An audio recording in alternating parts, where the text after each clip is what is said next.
Quise poner la pausa en el anterior, así que apreté el para parar. Así que lo voy a subir dos veces. Bueno, estábamos hablando del tallo, ¿no? Esto del tallo de si era leñoso o no, si se quiebra fácil o no. Hay que ver si el tallo es suave, ¿no? Si tiene espinas. Muchas veces los tallos con espinas, por ejemplo, como la rosa, eh, por ahí tiene que ver, la espina tiene que ver todo con la defensa, entonces tiene que ver por ahí con personalidades que están como más a la defensiva. Em, bueno, entonces tenemos todo lo que son rizomas. Los rizomas son, por ejemplo, el jengibre, la carne gorda, la cúrcuma, ¿qué más? Las achiras, la caña también es un rizoma. Entonces todo lo que son rizomas, el rizoma es un tallo, no es la raíz. Si uno saca el rizoma, puede ver que del rizoma salen las hojas y, y de ese mismo rizoma sale, perdón, sale la raíz. Entonces los rizomas son tallos no desarrollados, son tallos subterráneos.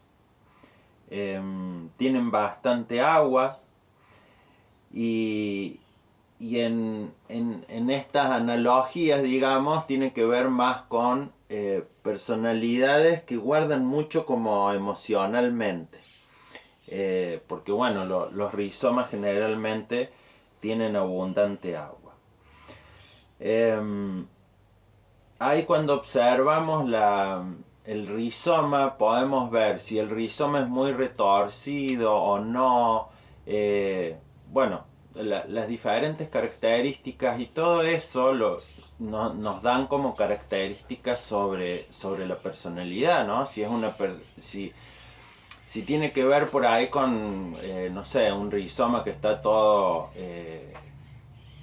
retorcido, digamos, por ahí tiene que ver con personalidades que tienen como esa característica como de enroscarse en sus propias emociones, ¿no? Y tiene que ver mucho con las emociones guardadas. Después el bulbo también es un tallo. eh, y tiene que ver con, el bulbo es un tallo engrosado, ¿no? Entonces tiene que ver con, por ahí generalmente los bulbos tienen como capas, entonces habla como de personalidades que guardan por capas, ¿no? Como que hay que ir sacando las diferentes capas hasta que se llega como a lo profundo, ¿no? Pero también como son más engrosados, tiene que ver con las cuestiones más emocionales que se guardan ahí, ¿no? Porque tienen abundante agua. Después están las plantas que no tienen tallo, las plantas sin tallo, por ejemplo el diente león, la bardana, eh, el gordo lobo incluso es una planta que no tiene tallo porque si uno ve bien esa planta, es una roseta, ¿no? Está la raíz, están todas las hojas en forma rosetada y después sale la vara esa que ahí salen las flores, pero esa vara, perdón, esa vara tiene que ver con el proceso de floración, no es el tallo de la planta. Entonces, bueno, el gordo lobo es una planta sin tallo. Las plantas sin tallo hablan de personalidades más disminuidas. personalidades sí, eso, que se sienten disminuidas. Ahí hay que tomar ciertas características de la planta, porque por ejemplo, el diente de león, el llantén, es otra planta que no tiene tallo. Son plantas que es como si uno las observa, son como plantas que se fortalecen ante el pisoteo, ¿no? Es como que uno las pisa, le pasa por encima y la planta se fortalece, ¿no? Entonces tiene que ver con ese tipo de personalidades que muchas veces se engrandecen o se hacen más fuertes ante el sometimiento, digamos, pero que siguen sometidas, ¿no? Entonces, bueno, esas plantas tienen que ver con personalidades disminuidas, también como personalidades que no se identifican con el ego, ¿no? O como de un ego más bien... Cuando me refiero al ego no es en el mal sentido, sino en el buen sentido, no es de alguien egocéntrico, sino de una personalidad que justamente que tiene un ego fuerte, digamos, y eso habla bueno, de una persona, de una personalidad con estructura, ¿no? No de una personalidad que como que es fácil de convencer, como quien dice, sino que bueno, está como que tiene sus creencias y bueno, se sostienen esas creencias. Después están las rastreras, ¿no? Las plantas que son rastreras tienen que ver con personalidades débiles. Y ahí hay una diferencia porque, por ejemplo, el diente de león no tiene tallo, podría representar, pero no es una planta rastrera porque no se arrastra justamente. Es una planta que crece, que está en un lugar, que tiene su raíz. Las plantas rastreras es como que se expanden, sí, avanzan, pero siempre van ahí por el ras de la tierra, van largando sus pequeñas raíces muchas veces en el tallo, ¿no? Pero tienen que ver más con personalidades débiles. Después están los tallos que son huecos.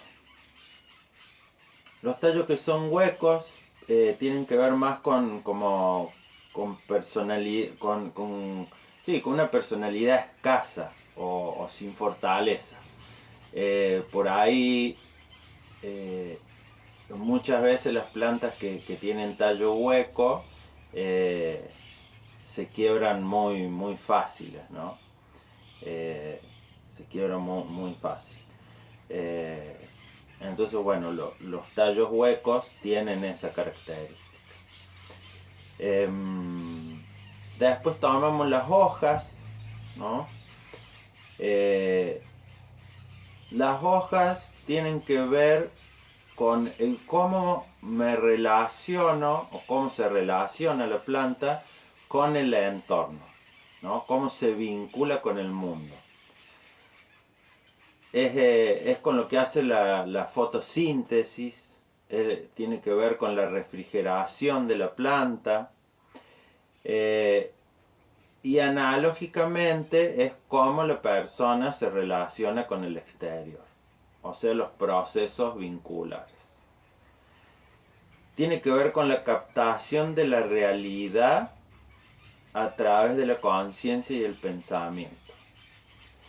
Y las hojas ayudan a sacar las emociones guardadas en las raíces, ¿no? Tienen más del el elemento aire, ¿no? El pensamiento y la creatividad. Entonces ahí tenemos diferentes tipos de hojas, ¿no? Tenemos el primer caso, las hojas espinosas. Ahí dentro de lo que son las hojas hay que fijarse generalmente en la hoja está la nervadura. La nervadura representa el sistema nervioso. Entonces ahí vemos, si la hoja tiene espinas, por ejemplo, la espina colorada tiene las espinas justamente en las nervaduras, no está repartida en toda la hoja. Entonces eso habla de un sistema nervioso como un sistema nervioso más a la defensiva, ¿no? Y que muchas veces cuando ese sistema nervioso es alterado, reacciona de una forma tal vez un poco más violenta. Hay que ver ahí si la nervadura, por ejemplo, en la nervadura, si las espinas están en el reverso de la hoja, o si tiene una mayor cantidad de espinas en el reverso de la hoja y no en el frente, tiene que ver con personalidades que digamos a simple vista se muestran de una forma, pero hay un detrás, digamos, es como si eso, ¿no? Una personalidad que se muestra calma, pero cuando uno toma contacto un poco más profundo, ¿no? O como conociendo más a la planta, se encuentra con que en realidad está como más a la defensiva, ¿no?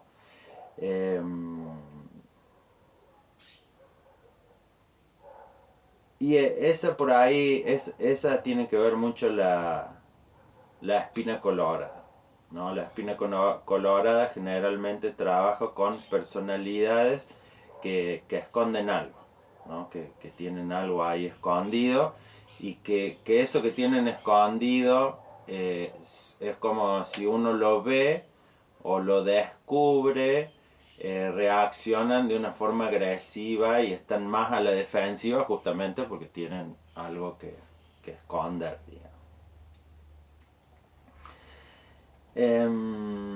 Después tenemos las hojas que si tienen las dos caras iguales, tiene que ver con personalidades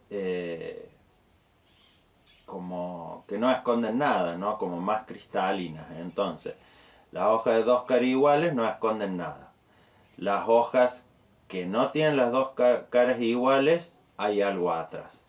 Por ejemplo, habíamos visto la Artemisa vulgaris, que tiene su frente es verde y su revés, su detrás, es como plateada, como mucho más luminosa.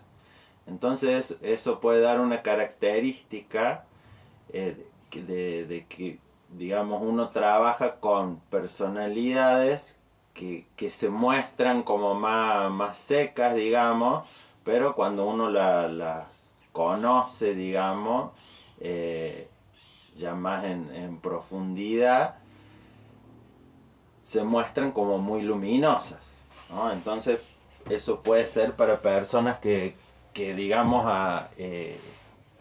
en el común, ¿no? Es como que para conocerlas hay que, como que tiene que ver con personalidades que no se muestran como son a simple vista. Entonces muchas veces son personalidades que están, que uno como las conoce más en la intimidad, ¿no? Que no se muestran a simple vista tal cual son. Después tenemos la otra que tiene espinas del reverso, es la lechuga de campo, que esa creo que la vimos también. Después las hojas con punta de espina. Eso está la yuca, por ejemplo, es una hoja con punta de espina. El quebracho blanco es una hoja con punta de espina. Eh, Hay una variedad de piquillín que la espina es la hoja, digamos, tiene su hoja, se convierte como en una espina, ¿no? Eh, las hojas que tienen punta con espina tienen que ver con como que se relacionan con fuerza. Eh, y como que tal vez no tan agresivas, sino con fuerza y sobre todo porque eh, como que las otras plantas, la espina colorada, por ejemplo, no se relaciona como con fuerza, porque uno cuando la ve no genera eso. Es como que hay que tocarla, pero generalmente las hojas que tienen espinas es como que ya son fuertes de antemano, digamos, porque uno ya los está viendo de antes, ¿no? Em, pero bueno, tiene que ver, las hojas con punta de espina tienen que ver con la gente que se relaciona con mucha fuerza, con mucho, como, no sé si la palabra es ímpetu, pero bueno, eso, con personalidades fuertes, personalidades fuertes. A lo mejor no agresivas, sino fuertes, que no es lo mismo. Em, Después están las hojas con nervaduras bien marcadas. Las hojas con nervaduras marcadas hablan de un sistema nervioso fuerte. Entonces, por ejemplo, el llantén tiene sus nervaduras bien marcadas, sus nervios están, creo que le dicen la planta de los 7 nervios, porque sus nervaduras son bien fuertes. Eh, entonces es como, ahí denota como un sistema nervioso fuerte que, digamos, en esto que es fuerte es como reacciona también, ¿no? Puede ser un sistema nervioso fuerte, digamos que ante una situación reacciona igualmente de fuerte. Entonces puede ser que, no sé, si el sistema nervioso se siente amenazado, reacciona eh, con una energía mucho más de ataque eh, que en esto digamos, de ser fuerte y mantenerse como en eje, ¿no? Em, Después las hojas que abrazan el tallo, como por ejemplo la serraja, son personalidades como mucho más apegados. Como que no se relacionan, si digamos el tallo es la personalidad y la hoja no se desprende muy fácilmente del tallo o abraza el tallo, tiene que ver con personalidades que no se relacionan como lejos de su ego, ¿no? Como lejos de su personalidad. Entonces por ahí eso no permite, eh, como quien dice, el probar cosas nuevas o el relacionarse con personas nuevas, ¿no?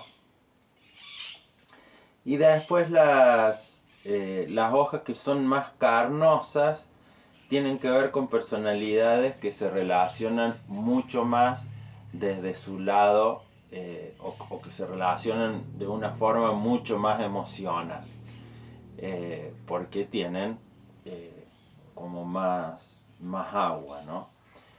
Entonces, bueno, ahí tenemos lo que tiene que ver con las hojas. A ver la pausa.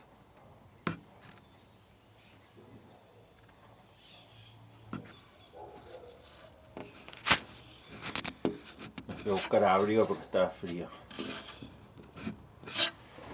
No estoy en el norte.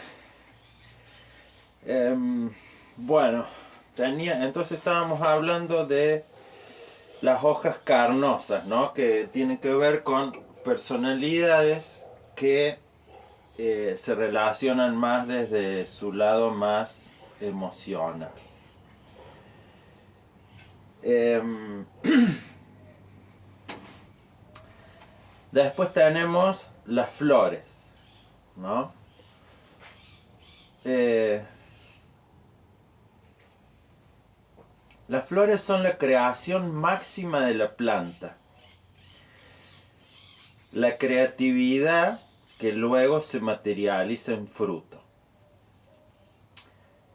La flor, antes de ser fecundada, está en el punto máximo de energía.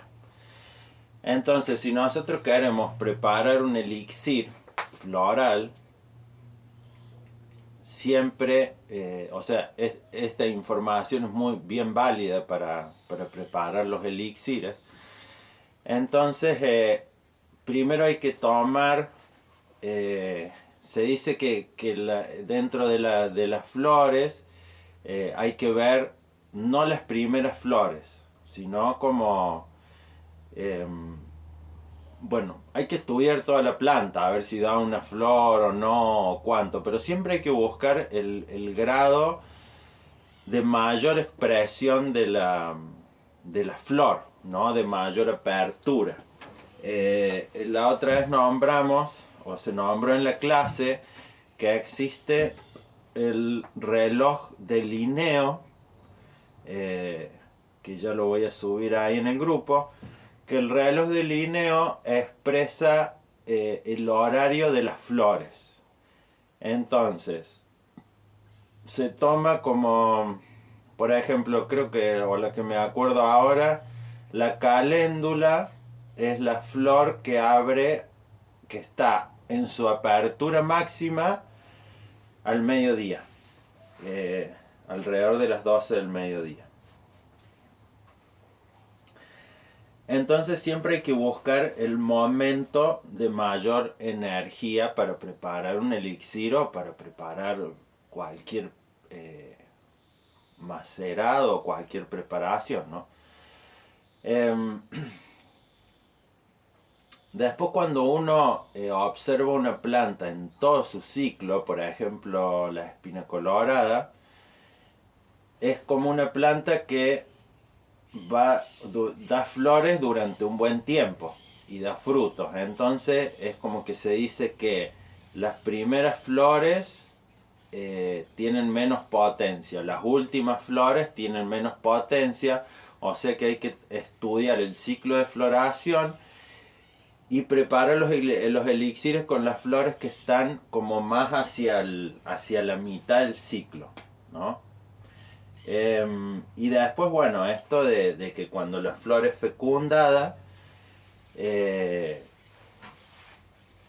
ya su potencial energético disminuye.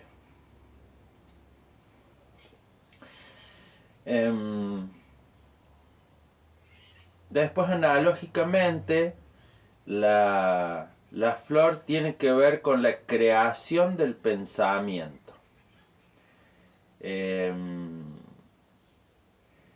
Entonces, bueno, esto habla de que cuando observamos las flores y después cuando veamos bien los elixires florales,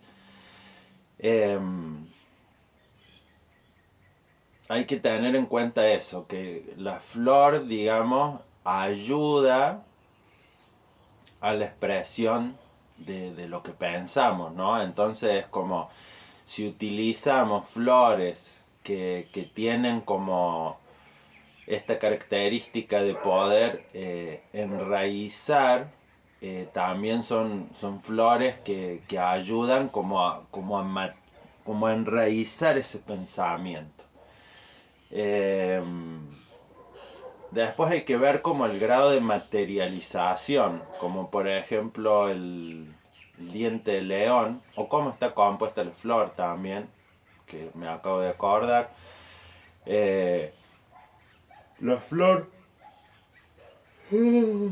La flor del diente de león es una flor compuesta por muchas flores. ¿no? Entonces eso, que ya lo vamos a ver más adelante también, trabaja en otro aspecto, ¿no? Como más comunitario, como que tiene que ver con algo más integrador a una comunidad. Después hay veces que a lo mejor la flor, siguiendo con el diente de león, su poder de materialización es muy grande porque da muchas semillas y también porque generalmente todas las flores, las del diente de león, todas las flores después se convierten en el panadero, pero van a ver que si uno ve la planta o estudia el ciclo de la planta de las flores, hay momentos en que da como flores más grandes, hay momentos que da flores más chicas.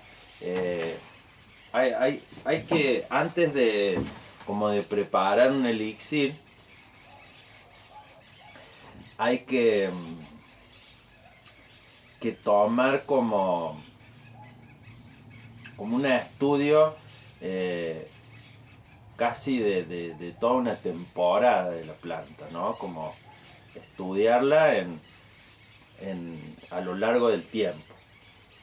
Eh,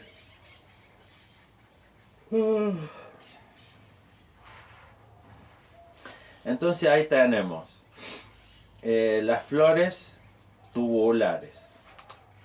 Las flores tubulares tienen que ver con la profundidad, ¿no? Como que llevan hacia adentro.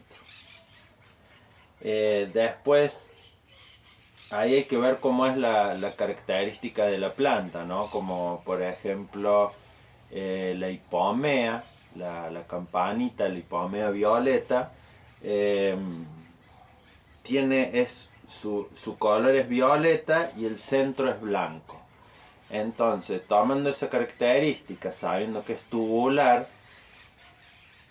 y viendo que es en forma de campana, o sea que no solo es tubular, sino que también es expansiva, es como que lleva luz a lo profundo y ayuda como a sacarlo hacia afuera, ¿no? Porque tiene esta característica también de que es tubular, pero a la vez también es expansiva. Pero generalmente las que son tubulares como que tienden a llevarnos hacia adentro, o sea que la hipomea, por ejemplo, trabaja con esto, ¿no? Lleva luz al interior, o sea que nos pone en un proceso más eh, introspectivo, un proceso más de introspección, eh, llevando luz hacia adentro, ¿no? Para poder ver ciertas cosas. Eh, las flores que miran hacia arriba, eh, o sea, hacia el cielo, tienen como, no hay muchas campanas que miren hacia el cielo, pero tienen como una tendencia a conectar o a sacar más hacia la espiritualidad, ¿no? Como a lo más elevado. Después las flores que miran hacia abajo tienen como una condición de que conectan más con la tierra. Y muchas veces llevan a hacer por ejemplo, las tubulares, ¿no? Si tenemos planta tubular, una flor tubular que mira hacia abajo y decimos que la tubular va hacia lo profundo, eh, y encima mira hacia abajo hacia la tierra, es como primero conecta con la tierra, ¿no? Y después tiene esta capacidad como de llevarnos a un plano mucho más de introspección, hacia una parte más o más telúrica ahí, ¿no? Más que tenga que ver con nuestras raíces, con un proceso más de introspección, pero para ese lado, ¿no? Para el lado de la raíz. Y después están las flores expansivas, eh, que esas lo que ayudan es a sacar hacia afuera. Después la semilla tiene que ver con el grado de materialización, ¿no? Entonces ahí como que uno puede observar la cantidad de semillas que da. Por ejemplo, la espina colorada da mucha cantidad de semillas. Y después se puede hacer el diente león también, da mucha cantidad de semillas. La cerraja da mucha cantidad de semillas. El llantén es muy particular porque es como que da muchísima cantidad de semillas, no mucha, muchísima, porque es como que da una cápsula que parece la semilla y adentro de eso hay micro semillas. Hay semillas muy chiquititas, entonces como... Y no solo eso, porque a lo mejor puede dar muchas semillas, pero su poder germinativo es poco. Entonces el poder germinativo también tiene que ver con el poder de materialización. Entonces si nosotros estamos necesitando como esa energía de poder materializar algo que no estamos pudiendo lograr, muchas veces hay que buscar esas plantas, digamos, que dan muchas semillas y que encima tienen como un poder germinativo bien grande, ¿no? Entonces, bueno, eso hay que ver también cuando uno trabaja como haciendo un retrato del elixir, ¿no? Que eso es algo que se va a poner en práctica más adelante.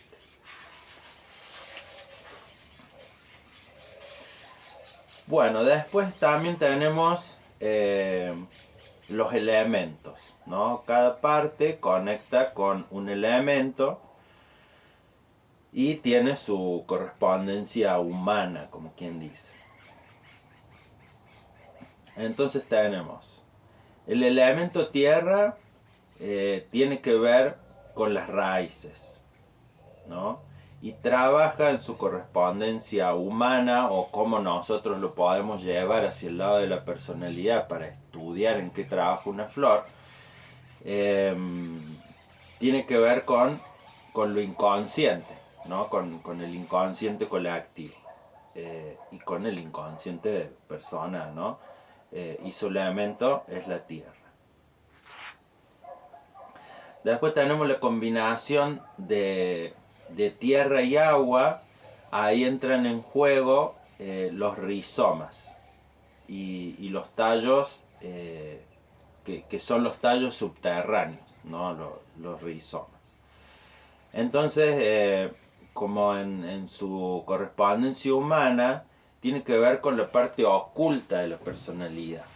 Entonces, si nosotros queremos desbloquear o sacar a la vista partes ocultas de nuestra personalidad, hay que utilizar plantas más de rizoma, ¿no? Por ejemplo, de rizoma. Por ejemplo, la chira. La chira es un rizoma y después eso que vemos nosotros que sale, que parece que fuera la planta, es la hoja, ¿no? Porque primero sale una hoja, después sale otra y así se va armando como un tallo, pero en realidad el tallo está bajo la tierra porque es un rizoma. Entonces, por ejemplo, la achira tiene como esto de que crece bastante alta, da una flor, bueno, da diferentes flores, ¿no? Pero en algunas de sus flores se hace presente los colibríes.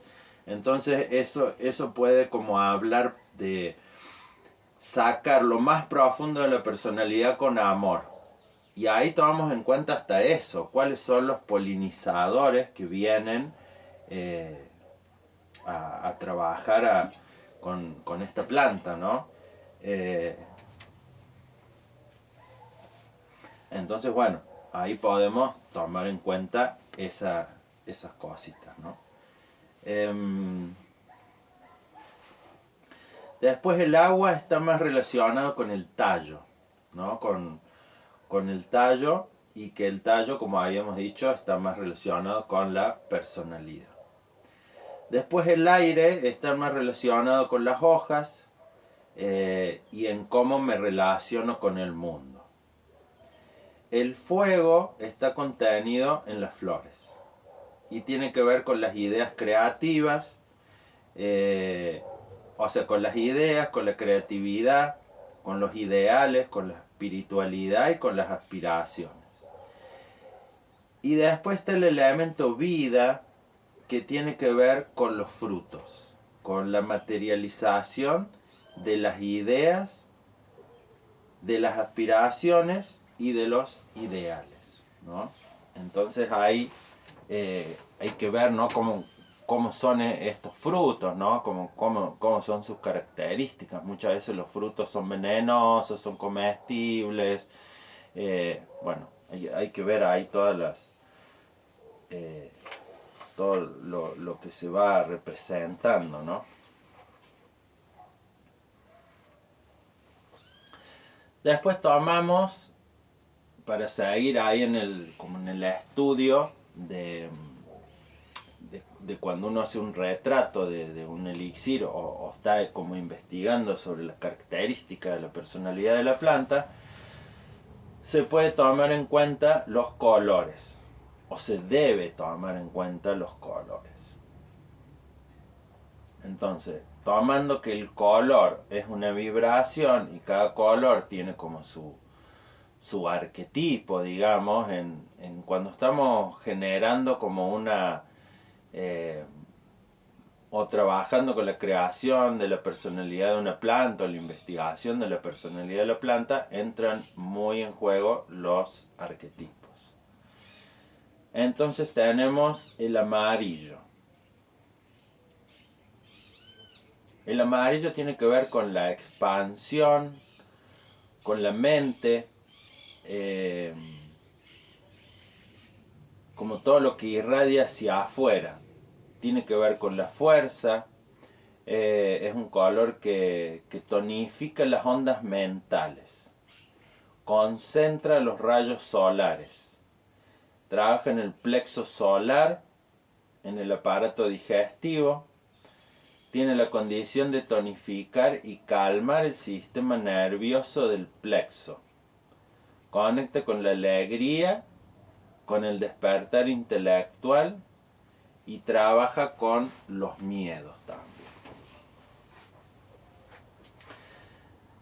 Tomando estas condiciones, por ejemplo, de los colores de las flores, podemos tomar como el gordolobo, que tiene su flor amarilla. Entonces, trae todas estas características de la planta, del amarillo, digamos,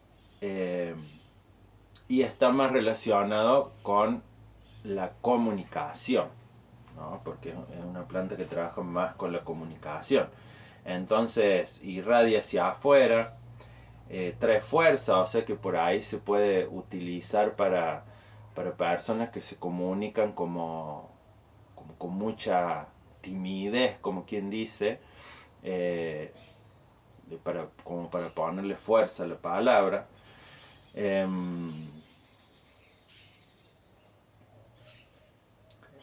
Después tenemos el naranja. El naranja es una combinación entre el amarillo y el rojo, ¿no? Entonces tiene todas las características del amarillo, pero también trabaja con el rojo. Perdón. El rojo tiene que ver con la vinculación, con las relaciones sociales. Perdón, no el rojo, el naranja. La vinculación, las relaciones sociales, con el confort, como que el naranja tiene la condición de brindar confort al alma, con el simbolismo de dar y compartir, y trabaja también en su combinación con el amarillo y el rojo, con el chakra sexual. Después, el rojo. El rojo es energía de fuego, es estimulante, activa el sistema nervioso, conecta con el poder, con la adrenalina, con el chakra raíz, con el crecimiento, con la fuerza, con la creación, la concreción, y tiene que ver con el elemento tierra y también con la sangre, ¿no? Es, digamos, el color de la sangre. Después tenemos el azul. El azul tiene que ver con el chakra laringio. El color azul tiene que ver más con una vibración de tranquilidad, de calma, de reflexión. El azul, ¿no? De calma, de reflexión, de fluidez, de fe, devoción. Regenera el plano mental elevado. Después el blanco trabaja más con la paz, con la tranquilidad, con la reflexión, la introspección, el silencio, la pureza y el amor incondicional. Después las flores púrpuras, que el otro día hablábamos del púrpura, el violeta, el lila, como ahí tienen unas pequeñas diferencias en sus tonalidades. Pero el púrpura es como que invita más a la introspección profunda. Después el verde tiene que ver con la sanidad y la armonía. Trabaja con el chakra del corazón y aporta con calma, ¿no? El verde transmite calma. Siempre se hace como referencia de que por ahí uno sale a la naturaleza y una de las cosas que encuentra es calma, y eso por ahí lo transmite mucho el color verde. Después el violeta es el color más elevado, o sea, perdón, es más elevado que el azul. Y conecta más con una conexión con lo divino, ¿no? Es como el azul trabaja en el plano mental más elevado. El amarillo trae calma a la mente. El azul trabaja con el plano mental más elevado, pero sigue siendo mental. Y el violeta directamente trabaja con la conexión con lo divino, ¿no? Con una fuerza bien grande y espiritual. Después tenemos las flores solares. Bueno, son todas las que tienen que ver con el color amarillo, ¿no? Con la expansión, con colores fuertes. Generalmente se abren de día, generalmente su estado de plenitud se da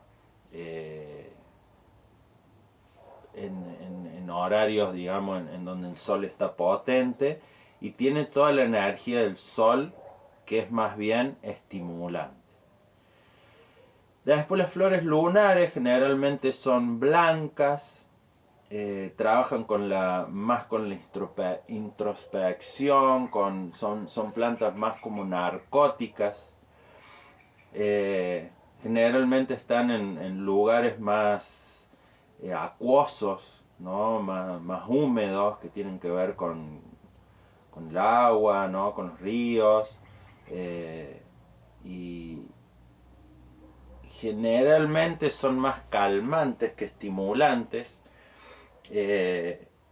como más de una condición más somnífera, y generan como un sentir ahí más o una conexión más interna y profunda. Después viene la cantidad de pétalos que tiene la flor. En la cantidad de pétalos, yo lo que tengo acá registrado tiene que ver con la línea de Fibonacci. Las líneas de Fibonacci, que después voy a pasar ahí un dibujito, se toma en cuenta los números 3, 4, 5 y 6, ¿no? Se toma el 3 como el triángulo, digamos, que el triángulo hacia arriba es el fuego, el triángulo hacia abajo es la tierra, la materia y lo femenino, hacia arriba es espíritu, fuego y masculino. Cuando se unen los dos triángulos, ¿no? Triángulo hacia abajo y triángulo hacia arriba, se arma como una estrella, ¿no? Entonces habla como de un origen estelar y cósmico, ¿no? Las flores son como un tema ya muy especial, digamos, dentro de la planta, ¿no? Cuando se trabaja con elixires florales, y son de las vibraciones más elevadas y sutiles, ¿no? Creo que la otra vez lo nombramos, como que si uno hace una investigación de un elixir floral, más bien una investigación química, se encuentra con que no hay, es solo agua, digamos, no hay, es agua y alcohol, ¿no? El alcohol hace de conservante, pero generalmente los elixires o las flores de Bach, por ejemplo, que sería más o menos lo mismo, en la fórmula o si se hace un análisis químico, solo se encuentra agua, ¿no? Porque trabaja a un nivel mucho más energético. Entonces, bueno, tenemos la cantidad de pétalos. Y ahí empezamos con el número 3. Perdón. El 3 tiene que ver con la trilogía sagrada. Es la encarnación de lo divino que recién inicia, ¿no? Cuando se refiere a la trilogía sagrada, es como la Santísima Trinidad, que tiene que ver con el aquí y ahora, ¿no? Es como pienso, hago y siento, ¿no? Entonces estoy pensando lo que estoy haciendo y estoy sintiendo lo que estoy pensando y lo que estoy haciendo, ¿no? Tiene toda una correlación del aquí y ahora, ¿no? Si estoy cosechando una planta, estoy pensando en esa acción y estoy sintiendo esa acción, y estoy totalmente conectado al aquí y ahora. O sea que las plantas que tienen 3 pétalos se pueden usar para conectar con esa energía del estar en el aquí y en el ahora, ¿no? Una de las plantas, o la que yo tengo anotada acá, es la Verónica, que no sé si la vimos, posiblemente después la veamos, pero la Verónica tiene 3 pétalos. Después viene de 4 pétalos. El 4 representa la tierra, la materialización, el enraizamiento. La geometría cuadrada representa la estabilidad, la nutrición y el reposo. Ese no tengo flores, digamos, de 4 pétalos, habría que investigar, pero la ruda, por ejemplo, tiene 4 pétalos, y la otra vez hablamos de la ruda, que tiene como la ruda da un ramillete de flores. Entonces, en la primer flor que abre tiene 5 pétalos. Y después las siguientes flores tienen 4 pétalos. Entonces, el 5 es la comunión entre el yin y el yang, ¿no? Su forma geométrica es el pentágono. tiene que ver con la integración. Como el yang representa la flor y el yin representa la planta. Trabaja con procesos integradores. Conecta con la sabiduría y la capacidad para estar en este plano, ¿no? Entonces, bueno, esa capacidad de estar en este plano es esta... no tiene que ver tanto con el aquí y ahora, sino con esta condición de personas o personalidades que por ahí están más como en el plano de los sueños o de la mente, pero a ese nivel de que están mucho tiempo como en ese plano mental y no hay acción o poder de materialización. Y después el 6, el número 6, conecta con la armonía cósmica. La combinación del cielo y la tierra, la combinación del cielo en la tierra y al revés también.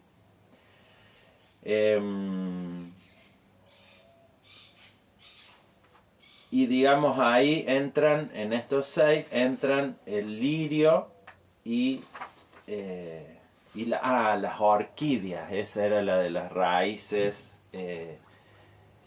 que están en el aire, digamos. La orquídea. Esas eran las orquídeas.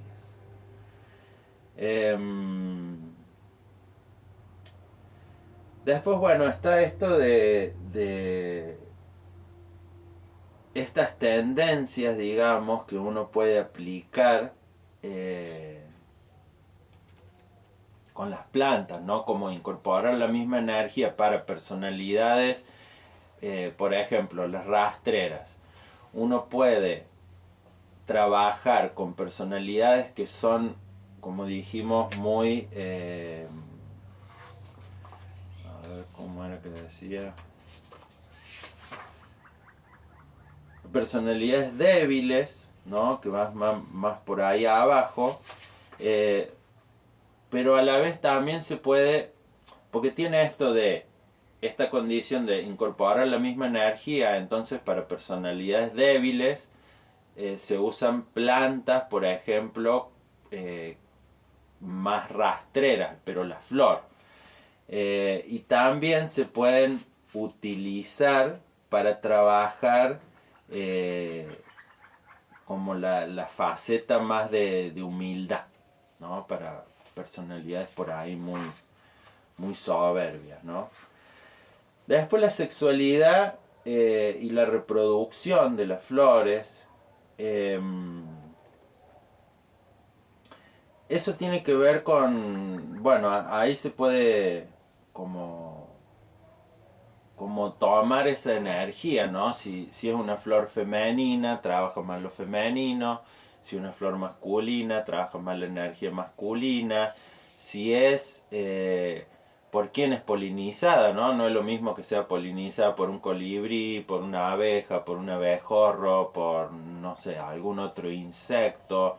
Hay flores que son polinizadas por moscas. Hay flores que tienen olores ricos, otras que tienen olores feos o fuertes, perfumes dulces. Todo entra en juego ahí, hasta muchas veces el sabor incluso de la flor, ¿no? Después cuando veamos ya también la parte de los minerales, mucho más al final de los encuentros, ahí también se aplican como esas características, por ejemplo la flor de la yuca o la flor de Jamaica, el hibiscus, son flores que tienen mucho calcio. Entonces ahí se utiliza como la propiedad del calcio o el arquetipo del calcio para, bueno, ya lo veremos cuando lleguemos ahí a esa parte, pero es un proceso integratorio, digamos, el del conocimiento de las plantas, y se aplica todo lo que sabemos, ¿no? Entonces son todas cuestiones que hay que ir investigando, ¿no? Esto de quién poliniza a la planta, ¿no? Cómo es la polinización, si se mete adentro de la flor. Bueno, hay diferentes, hay cosas para ver y bueno, siempre se trabaja con las analogías, ¿no?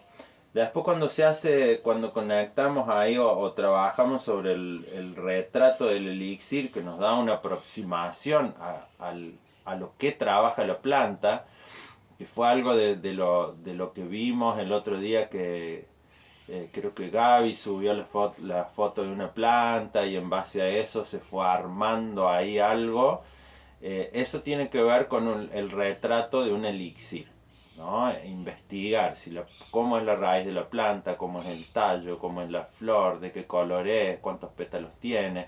Entonces, tomando toda esa información que tenemos sobre la planta, de todas sus características, podemos ir armando un elixir y ver sobre qué aspectos se trabaja. También hay que ver cómo cuando armamos el retrato del elixir, está bueno también investigar sobre los usos medicinales, ¿no? De las plantas. O sea, si trabaja sobre el hígado, sobre el páncreas, sobre el estómago, sobre los intestinos. Bueno, si trabaja sobre la sangre, el sistema linfático. Bueno, todo es información que nos abre un mundo de conocimiento, ¿no? Porque cuando lo empezamos a unir a todo, se va creando como otra mirada sobre la planta, y ya cuando vemos una ortiga, por ejemplo, la otra vez hablábamos de la ortiga. La ortiga, ¿cómo crece? Crece sola, cosas que hay que ver, ¿no? Crece sola, crece en comunidad, crece en familia, deja crecer otras plantas. Por ejemplo, la ortiga crece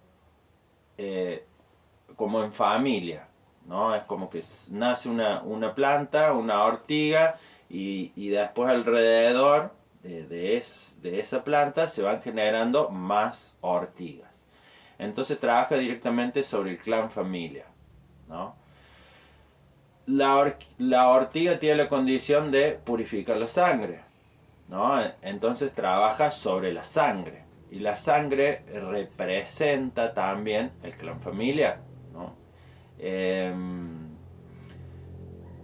Después una planta que se relaciona de forma un tanto agresiva, ¿no? Si tomamos que una ortiga cuando me toca me genera una urticaria, y nos imaginamos un montón de ortigas moviéndose y rozándose entre ellas, podemos decir que habla de un ambiente familiar en el cual una de las tendencias que puede estar muy presente es el conflicto, ¿no? Porque me toca, me lastima, me mira, me lastima, ¿no? Como ahí, el contacto tiene que ver con el conflicto. La flor es más bien de color blanca, es muy chiquitita, se da abajo de la hoja, o sea, sale como del tallo, ¿no? Es como ahí y da mucha cantidad chiquita. Y es de color blanco, entonces también el color blanco trae calma, ¿no? Trae, ¿qué más habíamos nombrado? A ver, el blanco trae paz, tranquilidad, reflexión, silencio, amor incondicional. Entonces es como si nosotros trabajamos con una personalidad que hay un conflicto familiar, preparando el elixir de la ortiga, trabajamos sobre esos aspectos al nivel familiar y aportamos esas condiciones: paz, tranquilidad, amor incondicional, silencio. Entonces hay que ir tomando como todas esas características de las plantas para ir armando un elixir. Por ejemplo, la ortiga tiene mucho hierro. El hierro sirve como protección. De hierro están hechos los escudos, las espadas, ¿no? Entonces, las armaduras tienen hierro. Entonces, es como si uno por ahí está trabajando en un ambiente en el cual hay mucho conflicto y ese conflicto me daña, como yo soy el que estoy haciendo el síntoma porque a mí me está dañando, se puede agregar ortiga a un perfume áurico, un elixir de ortiga o la misma planta de la ortiga, a un elixir áurico para proteger mi campo energético en ambientes laborales que se puede considerar casi familiar, porque uno pasa mucho tiempo ahí, en los cuales hay mucho conflicto, ¿no? Entonces se pueden ir tomando todas esas características de la planta para ir armando el retrato del elixir y ver en qué aspecto se puede utilizar. También hay que ver como la parte de la etnomedicina, que tiene que ver con los usos más populares, y la etnomedicina por ahí en sus usos mágicos, ¿no? El uso mágico de las plantas, buscar leyendas de las plantas,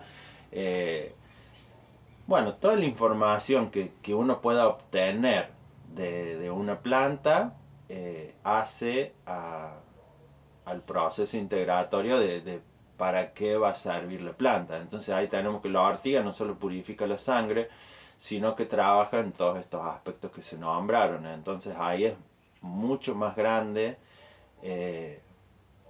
el abanico, digamos, ¿no? No solo trabaja purificando la sangre, sino que trabaja sobre muchos aspectos. Entonces ahí es donde entra en juego esto que siempre vengo nombrando, de que en estos encuentros, en estos ciclos, vamos a conectar más con el proceso integratorio, ¿no? Como al final vamos a ver una planta y ya no solo vamos a ver una ortiga o un yantén que es un antiinflamatorio y que trabaja como a nivel pulmonar o también cutáneo, sino que es una planta de mercurio que tiene sus nervaduras bastante fuertes, entonces vamos a verlas como es su raíz, a saber si tenía usos mágicos o no. Entonces cuando miremos la planta vamos a ver mucho más que solo una plantita, ¿no? Entonces bueno, esto creo que fue más o menos lo que vimos en la clase pasada. También se habló mucho en la clase pasada sobre diferentes casos, ¿no? Sobre diferentes casos que se presentaron y bueno, no hubo salida de reconocimiento porque estuvo lloviendo. Y bueno, se habló un poco así de diferentes casos y cómo se fueron trabajando con diferentes plantas y los diferentes resultados, ¿no? Como creo que se tomó también un poco se habló un poco o se reforzó esto que se había visto de lo caliente y lo frío, ¿no? Esto de tomar ciertas características que lo pasamos ahí en el protocolo de desparasitación, que tiene que ver con estas preguntas o con estos refuerzos de si es una personalidad más caliente o fría, como para tener en cuenta muchas más cosas antes de dar una planta, ¿no? Porque sobre todo de compartir, porque bueno, en la experiencia personal cada uno es responsable. Al compartir una planta incluso uno es más responsable porque uno es el que se la está dando, ¿no? Entonces por eso hay que hay que saber bien antes de recomendar una planta. Creo que ya he nombrado este caso, ¿no? De que una persona con dolor de cabeza que tomaba manzanilla para calmar un poco, para calmarse un poco, porque en teoría el dolor de cabeza venía por eso, por una necesidad de calma, y estamos viendo ahora que la manzanilla es color amarillo, y el color amarillo no trae calma. Estamos viendo que es una planta solar, entonces es estimulante, o sea, tranquiliza, pero al ser solar tiene la tendencia a estimular, ¿no? Entonces, ¿qué calma? Digamos, puede ser que la manzanilla sea más digestiva y calme el sistema digestivo, ¿no? Que se utilice para eso, ¿no? Pero a nivel energético es una flor caliente, solar, es de color amarillo, así que es estimulante. Entonces esta persona tomaba manzanilla y el dolor de cabeza cada vez era peor. Entonces se cambió, la persona tenía una personalidad caliente en el cual el calor se iba generalmente hacia la cabeza. Entonces se tomó en consideración todo esto y se empezó a trabajar con cedrón. Entonces la flor del cedrón es blanca, eso ya da calma, es fría, el cedrón es una planta fría, no es estimulante, más bien calmante, tiende a la relajación, también es digestiva, entonces es como ahí uno puede ver ese reflejo de que bueno, a lo mejor uno toma esto, ¿no? Manzanilla para estar más tranquilo y el efecto es el contrario, pero porque en realidad la energía integral de la planta conecta con otras cositas, ¿no? Así que bueno, eso es más o menos lo que vimos. Después vamos en el próximo encuentro, la semana que viene, veremos ahí qué dudas quedaron. Y bueno, ahí vamos a trabajar con algunas otras cositas. Ahora vamos a ver qué plantitas hay afuera.